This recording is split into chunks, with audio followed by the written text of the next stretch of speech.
de película. There's a switch. If you throw it, half the people on Earth will die. But if you don't, in 100 years, the human race will be extinct. You are humanity's final hope. I left you a path. Inferno will be at the end.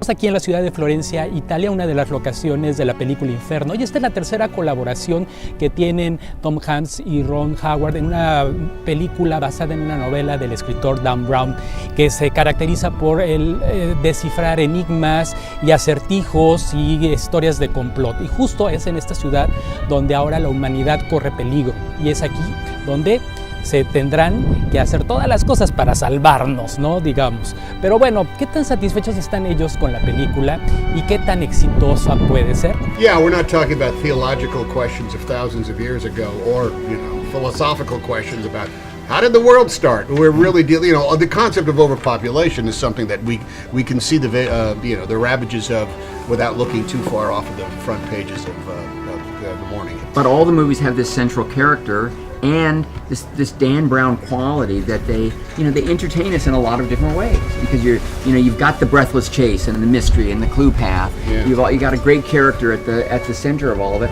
and yet there are also these controversial issues. This movie more in the present than in the past. He has left this map. Is this supposed to be a puzzle? See, you can find.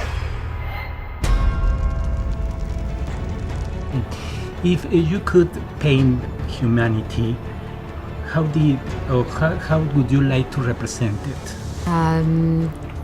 Full of contradictions and complications, and things don't ever quite work out how you expect them to, and somehow capturing all of that ambiguity.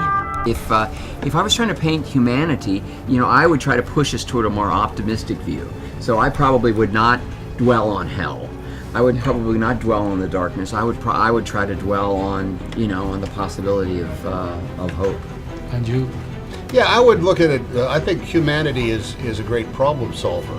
We are able to continue somehow. And there are any number of great difficulties that have been rectified just because enough people got together and decided to tackle the problem. I think that's the lesson that I think has been proved over and over.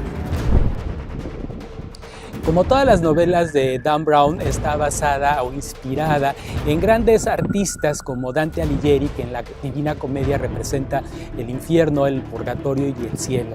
Un mundo apocalíptico que tal vez estemos viviendo en este mundo caótico en nuestros días. Okay. Do you think we are living now the Inferno Dante Alighieri's portrait in this chaotic world for the terrorisms, people like Donald Trump, drugs?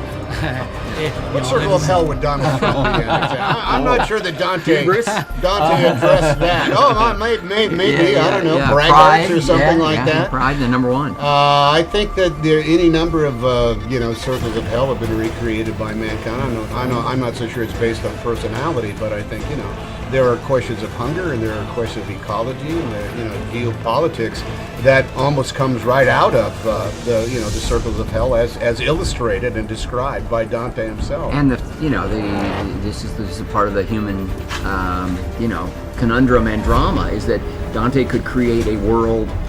A lot of it was based on him and problems that he faced, antagonists that he despised, and yet 500 years later, we can still say society reflects a lot of very hellish qualities. We're in some very strange times. I think obviously technology has had a huge effect on our world, and we're grappling with how that affects employment, how that affects how we interact with each other, and it's a very strange time at the moment.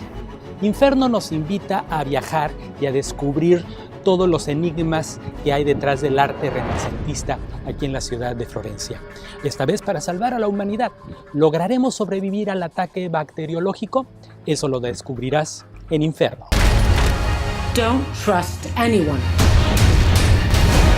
Human lives are at stake. I just want to know that I'm on the right side. Let's get him!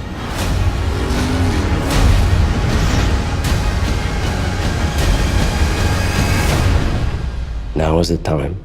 Today is our rebirth.